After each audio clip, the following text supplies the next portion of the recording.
But yeah, we're gonna get into what worked, what didn't, biggest surprise, and favorite character. Mm. That's been 45 seconds. If you haven't debarked, you haven't gotten off the train, con- Eject. or continue at your Ejectocito, own. cuz. Chill. All right. Just relax. Just dial it down a little bit. Tyrese really said he wanted to be the Denzel Washington of Fast and Furious. That man wanted to be Luke Cage as well. Oh man. Also wanted to be Django. And we know how that turned out. Yeah, we did. It kills me the music that he chose.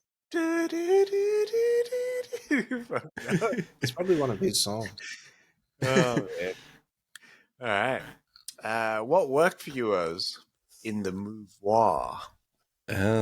So for me, what worked was like how star-studded this cast was, and the fact that Nolan, like, I understand it's 3 hours and 15 minutes, but still the fact that Nolan gave everyone enough screen time for everyone to shine and still show off all of their acting chops. Like, there is a lot of people in this fucking movie, and the fact that all of them got time to shine like that was incredible to me. And it was meaningful as well. It wasn't just bullshit shit to have on the screen. Like, it was all part of it. Was that Han Solo in this movie? Yeah, I can wreck at the start. Was. Yeah. Yeah. Young Jocko Willink. He looks weird with short hair, eh? Mm. Yeah. He also looks like medium hair Sling Blade. Wow. Should call the old Billy Bob. Oh, shit. Medium hair. That's wild. Oh shit. What worked for me was the intrusive thoughts that Oppenheimer would kind of have, and that paradoxical side of him. This is a man that was creating probably the most fearsome weapon ever, but also wanted to be loved and applauded for it. He had this really loving relationship with his wife, but was also a womanizer. Get up, Liz. He was the scrappiest O on the planet. Like, he just did shit like roughshod. Yep. Like, yeah, we'll just work that out in a chalkboard. Like, he even fucked around and just like developed shit with his students or whatnot. But was so meticulous to a T about the physics of things, you know what I mean? Like, I Quantum think mechanics. yeah. And extremely rude and forthright with people at the same time, but extremely emotional and anxiety ridden. Yeah. But like I really think that what worked for me the most was Nolan's handling of the duality of this man and the balance and even keel that he would need. Apparently Oppenheimer was always found with a cigarette. Like, he would chain smoke. I would teach class and smoke. And smoke a pipe too. Badly. Saw a picture today of one of the real Oppenheimer and what's his face below him, Cillian Murphy, and it's weird because they're holding their cigarette the exact same way. Oppenheimer's hat is different. I'll give him that, but it's nearly the exact 1-to-1 photo. It's crazy. That's amazing. Yeah, that's amazing.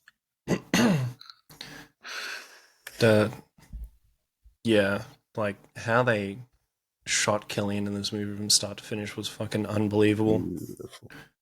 Yeah.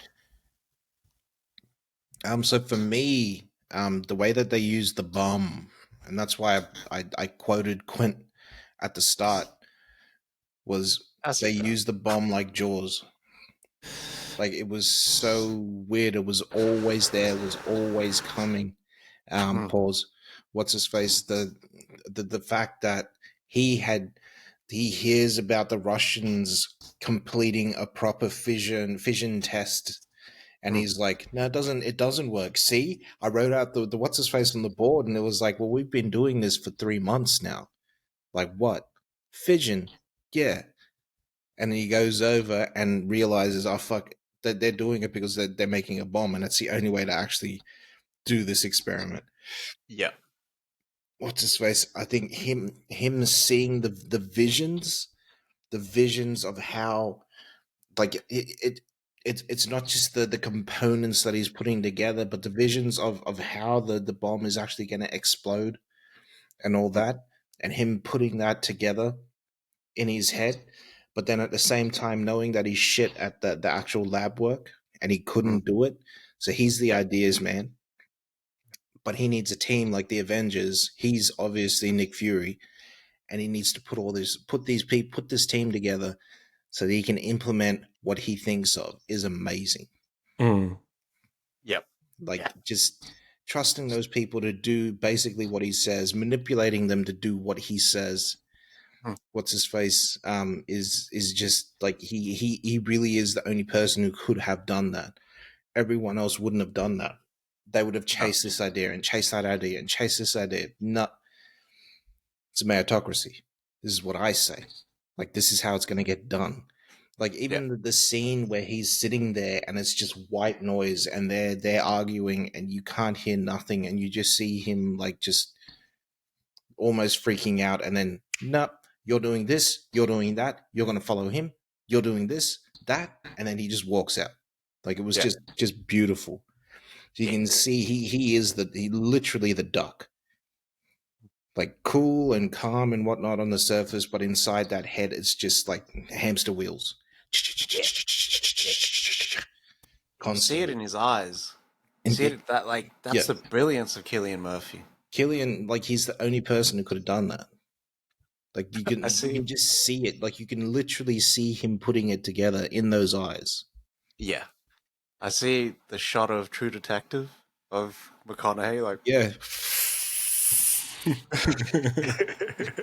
But that would be him outwardly expressing. Oppenheimer seemed like he was just dead on the outside. Yeah. But that way of speaking that he had, that was how Oppenheimer spoke. That really sort of one note almost. We need to do this immediately and get it done. Like, he would be that sort of Jesus, big monotones on it. Yeah. Yeah, he did. How could you sit through a lecture from this man, though? It was probably exciting what he was teaching. It's true. I love that scene as well. Like, just one. Are you doing a private class? No. They'll come. Yeah.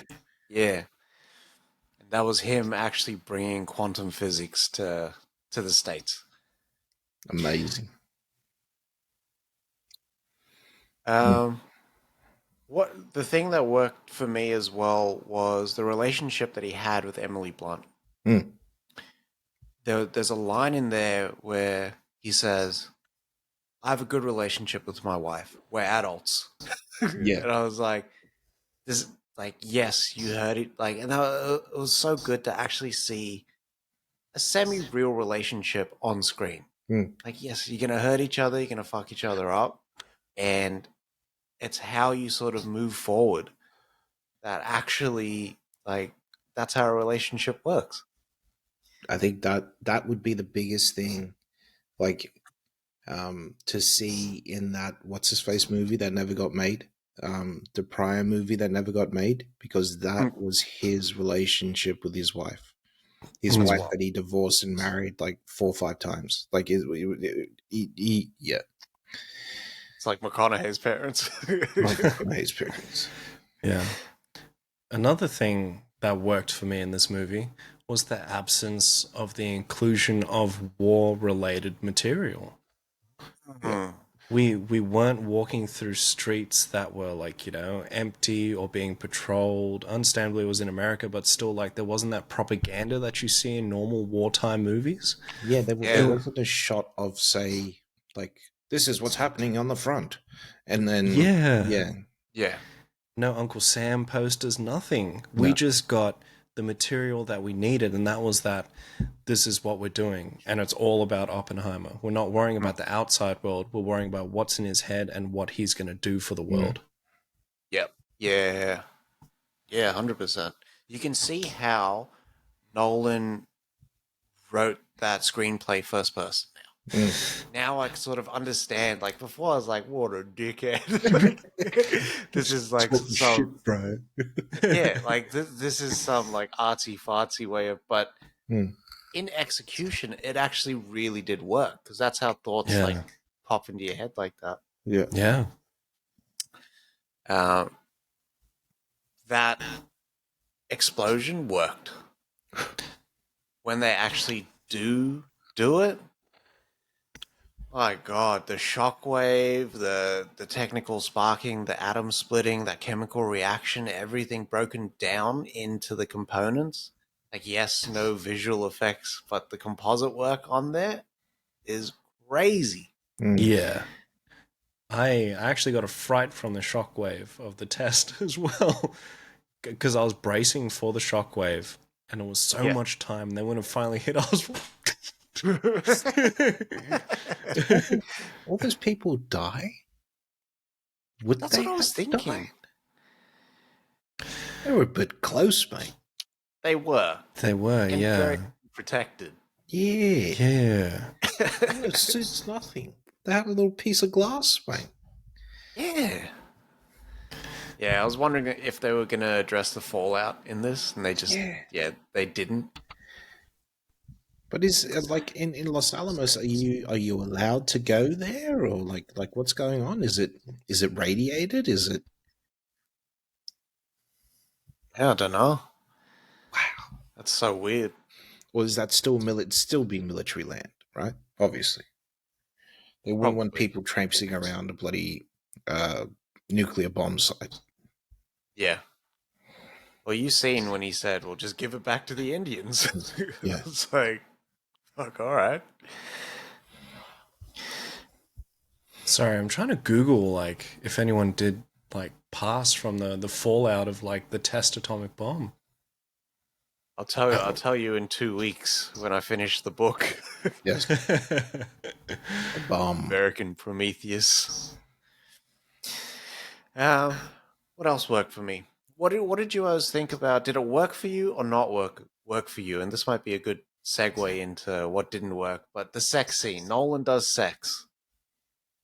Working for you? Nah. Oh. Nah, it doesn't really work for me. Vanilla 1940s sex. That was probably like highbrow back in the day. A bitch was Yeah. riding. You know what I mean?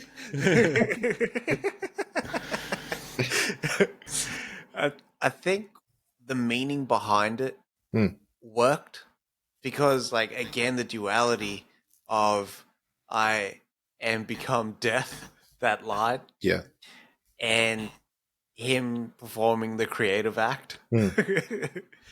and yeah, that paradox sort of happening at that time. But it was weird when you sort of see the sex scene in the room. Yeah. I like the visualization of it because the lie is now out in the open. It's like they're reliving it again. She's reliving it. Kitty's reliving it again. And seeing it, I was like, yeah, that shit would be like really fucked up to hear again. Especially in a public forum. You know what I mean? Yeah. And you're there, Wild like thing. the cuck is there. Yeah. And it just, yeah, it would have been a bit rough. But then him visualizing her dying and how she died. Because he also, did you notice the gloves pushing her head underwater? So for him, it was like, so she was drugged and killed, and that was how Pash kind of dealt with it. Or was it I did this? Yeah. Yeah. And the blood is on his hands. Yeah. Yeah. For me, it worked and it didn't work. There was times when they used it and times that they didn't. And the meaning behind it, yes. But I feel like they probably didn't need to have a sex scene in there. There's a lot of like nudity, and while I enjoy Florence Pugh and like I'd love to kind of have Florence Pugh's thighs wrapped around my head, I didn't need that sort of full frontal nudity. Yeah. It just felt off in the movie. It was Yeah. both of them as well. That stance that he was sitting in, I don't know. The cross-legged Yeah, to say like I don't know. with his like half-ass cheek hanging off the chair. Yeah, it's like I I think got balls, would. man. I can't sit like that. Yeah, they'd be stuck together afterwards Yeah. for Oh, sure. man. I would stand up because that was them school chairs as well. I'm like velcroing off that chair when I stand Yeah, up. yeah, and both of them would have been like rocking a full bush too. So Yeah. Might have gotten a full. fires in there. Might have had a few hairs like coming off as well because it would have gotten tangled together. yeah, Ugh. but yeah, I mean that's the thing that sort of straddles what worked or what didn't work for me. Very good pun.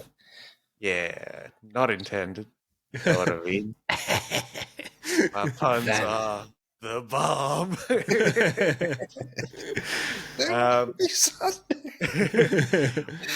What didn't work for me, and I don't know if this was intentional, but I wish they kind of set it up so that that test bomb that explodes happened right at the end. Yeah. Because once it goes off, I lost all interest. Yeah. And I just wasn't as engaged as I was in that man on a mission sort of run up to that. Yeah. That just like that held the pacing and whatnot. And then that last hour really slows down. Yeah. 100%. For me, this movie is, let's say the Avengers happens, right? And they fight the Chitauri and then they like get him off. Pause. Like get him out of the planet. A-bomb goes off.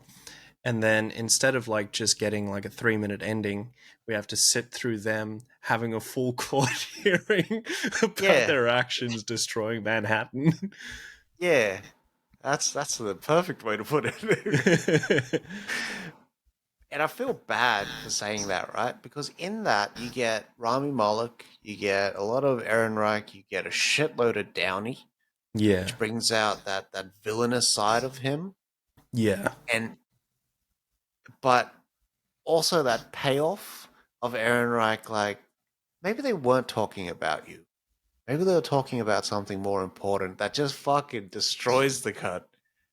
And Strauss is like, you motherfucker. Yeah. I was thinking about the first movie after the Avengers. I just checked it. It was Winter Soldier. They came back swinging. They was cooking.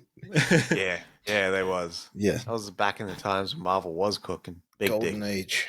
Big dicks, baby. Yeah, for me as well. The film did feel like two different films. It felt like, before the bomb and after the bomb. Right? Yeah. What's his face? It feels like that last hour, I could have got rid of it. I could have stopped watching there and been really happy with the film. Yeah. Like, as soon as that bomb went off, everyone was fine. Shake hands. Deuces. We out. Credits roll. Oppenheimer comes up. What's his face? I would have been happy. Yeah.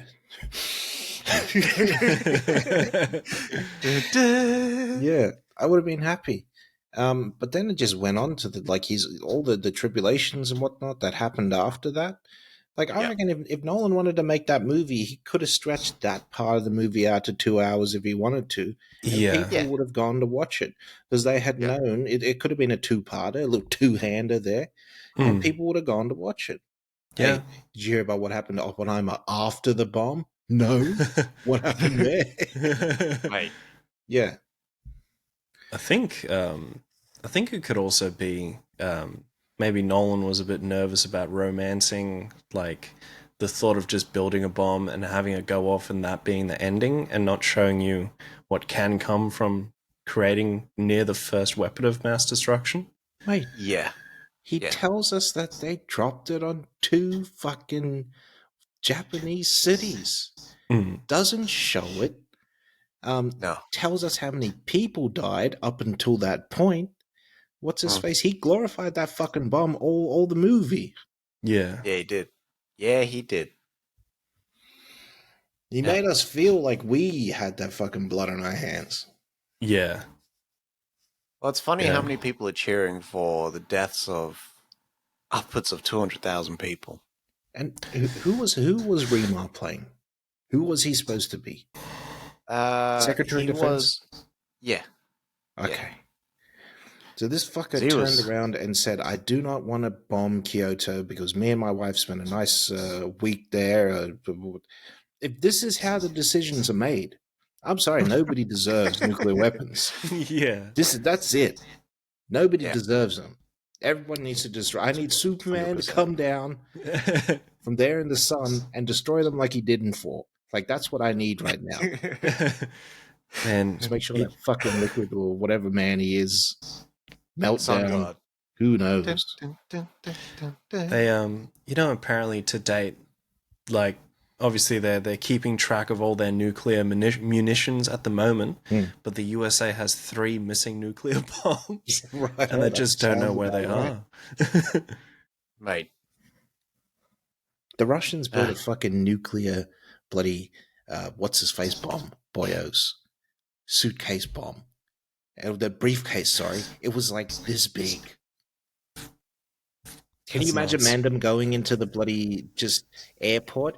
Just check this. Like, Jesus. That's what had happened.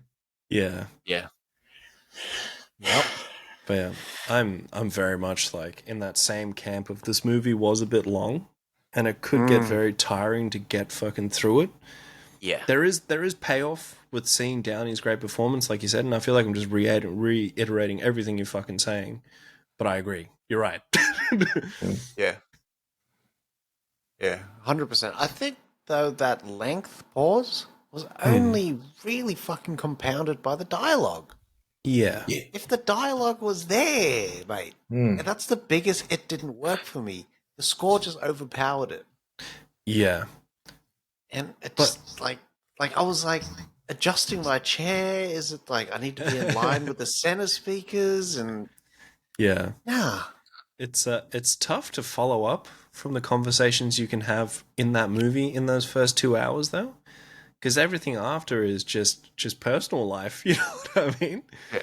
That's all they're really discussing. They're trying to crack Oppenheimer, and that's it. Whereas prior, we got to see Oppenheimer's personal life and how that mixes with his work life, and just how professional this man can be with making this atomic bomb as well. And it's weird to think that Oppenheimer, with how he is, he still built all these fucking friendships and made it all work. And he was so smart just outside of quantum mechanics as well.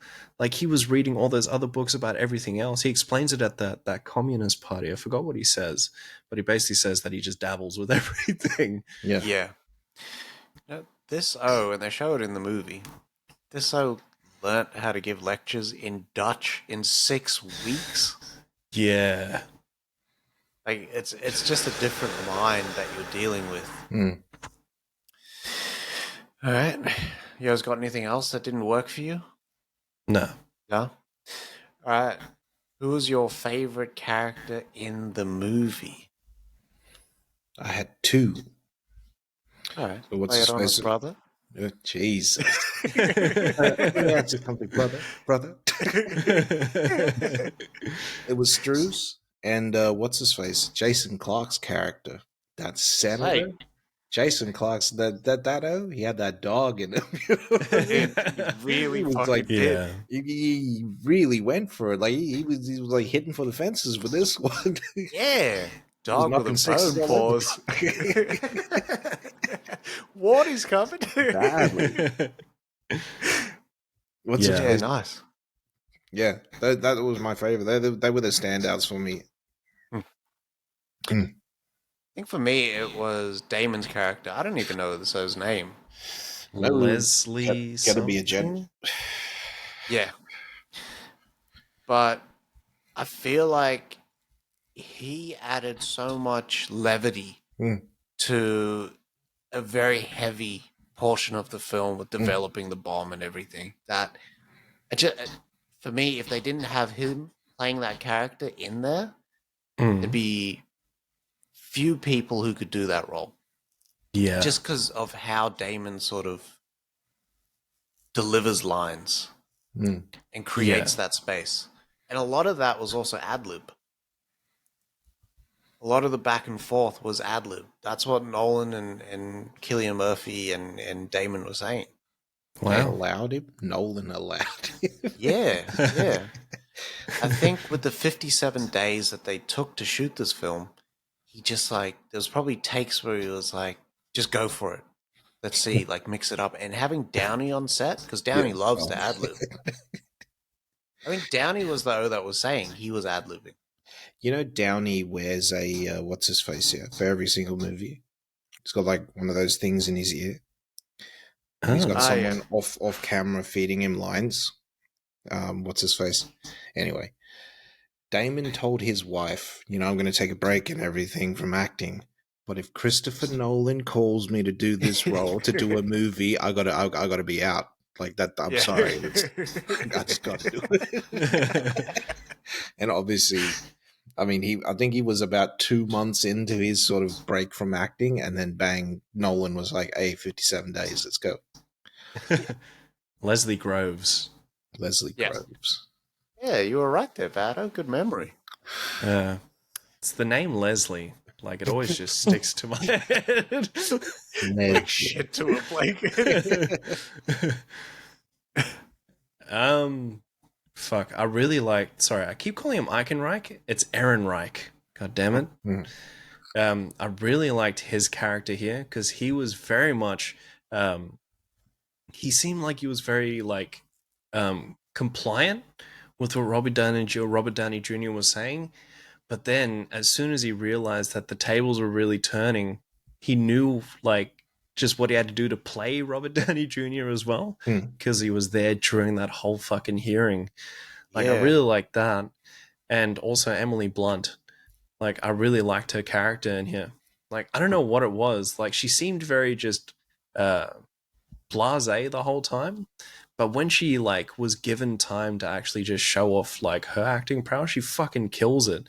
Like when she goes to go find Oppenheimer in that forest there, and she sorts him out, and she just like tosses everything aside. And the way she played that, where like she could have been hurt, but then she just like fucking, you got people out here who need you, need to get out there. Yeah. And then shook his fucking hand. And then when she's getting fucking roasted by Jason Clarke's character, and she just flips it on him. Yeah. Beautiful. Yeah. It was fucking great, man. And also, just honorable mention, just having Josh Hartnett in any movie. Mate. Fucking unbelievable. Yeah. It's good to see the old Hartnett again. Yeah. I was still looking fucking great. Yeah. That was been pitching, man. Yeah. I'm that TRT, my friends. That TRT. Fucking killed it. All right. Biggest surprise for you, O's. I told you guys before, but I didn't expect that Oppenheimer was just out here piping. Like he had like what's his face, Florence Pugh. He had what's his face, his wife. He had the wife of that other guy. Like he was out here just laying. Yeah, he was. Yes, he was. Like Oppenheimer was a wild boy. This wild plumber. Boy. Yeah. Other than that, the what's his face? The actual like that them setting up the explosion, the way that it was, how you just get that massive bangs. I don't know if that's how it was in real life. It's supposedly Nolan created that physical, real explosion. For real, that's the size of the explosion that would have happened. I don't know if the sound was the same, but the bang was like really short. I expected it to go on like Alex, like that's what I expected. It wasn't, obviously.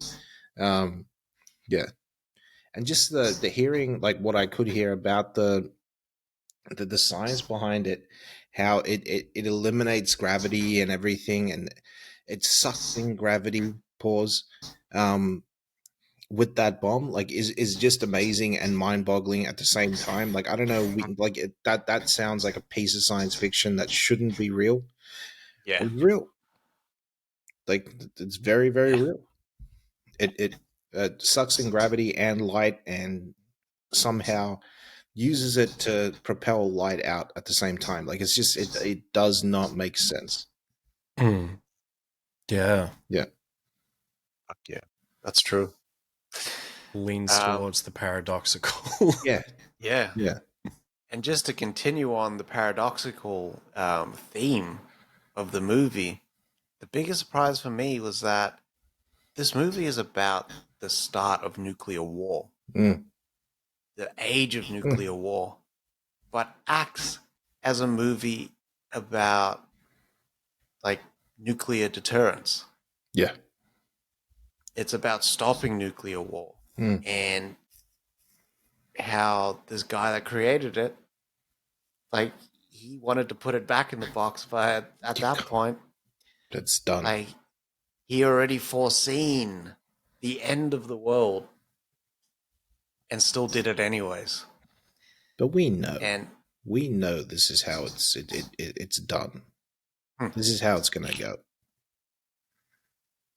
Yeah. These stupid apes who think that they're smart are gonna do something stupid.